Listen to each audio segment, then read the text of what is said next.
Assalamualaikum warahmatullahi wabarakatuh. Saya Julaiha Ayuningrum dari Prodi PGMI akan mempresentasikan tugas matkul pengantar studi Islam. Di sini saya akan menjelaskan tentang pengertian dan juga istilah penemuan hukum Islam. Jadi, ilmu yang khusus untuk membahas penemuan hukum Islam itu disebut dengan ilmu usul fikih. Nah, usul itu berasal dari kata dasar bahasa Arab, yaitu aslun, yang berarti pokok, dasar, dan juga asas. Yang di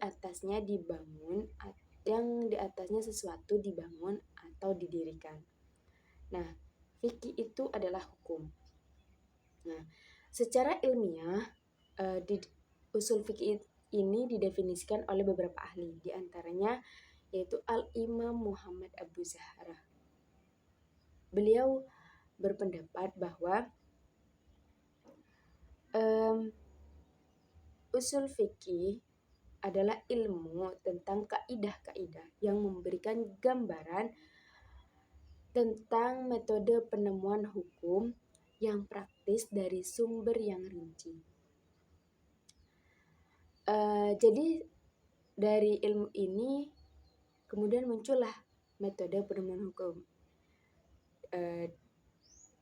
Istilah yang digunakan dalam hukum Islam dalam metode penemuan hukum ini disebut dengan tarkul istinbat. Selanjutnya yaitu metode penemuan hukum Islam. Dalam metode penemuan hukum Islam ini ada perdebatan dari para ahli. Secara umum, metode penemuan hukum Islam ini ada dua. Yang pertama, metode penemuan hukum Islam dengan interpretasi atau penafsiran. Dan yang kedua, yaitu metode penemuan hukum dengan analogi. Kalau Muhammad Abu Zahra itu menyebutnya yang pertama dengan metode literal dan yang kedua dengan metode maknawiyah. Namun ada juga nih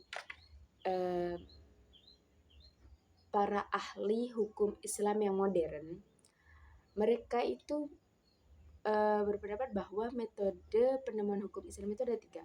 Yang pertama, metode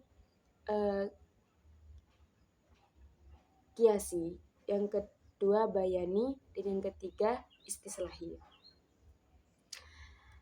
Metode interpretasi atau penafsiran yaitu dengan cara melakukan interpretasi atau penafsiran terhadap teks hukum yang sudah ada dalam Al-Quran dan juga sunnah Nabi Muhammad SAW.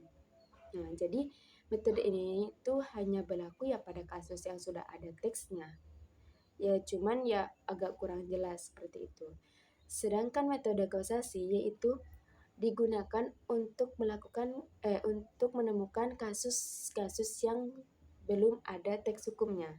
Dengan cara apa? Dengan cara mencakup semua kasus-kasus tersebut sehingga bisa terselesaikan.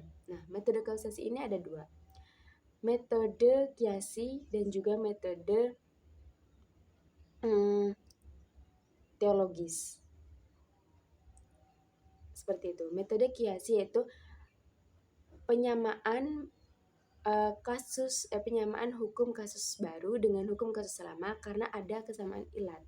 Sedangkan metode teologis yaitu penyamaan hukum kasus lama dengan hukum kasus baru penyamaan hukum kasus baru dengan hukum kasus lama karena ada kesamaan tujuan hukum.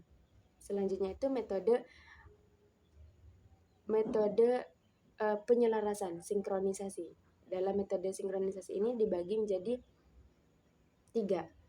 Metode jama'i, metode tarjih, dan juga metode nasab. Dan selanjutnya metode linguistik. Dalam metode linguistik ini ada empat.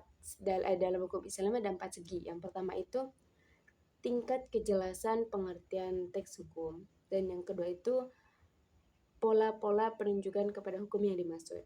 Ketiga, luas sempitnya cakupan pernyataan hukum. Dan yang keempat, bentuk formula taklif dalam pernyataan hukum.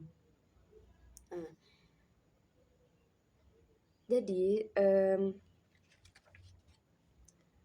sisi tingkat kejelasannya itu yang pertama ada pernyataan hukum yang jelas dan yang kedua ada pernyataan hukum yang tidak jelas.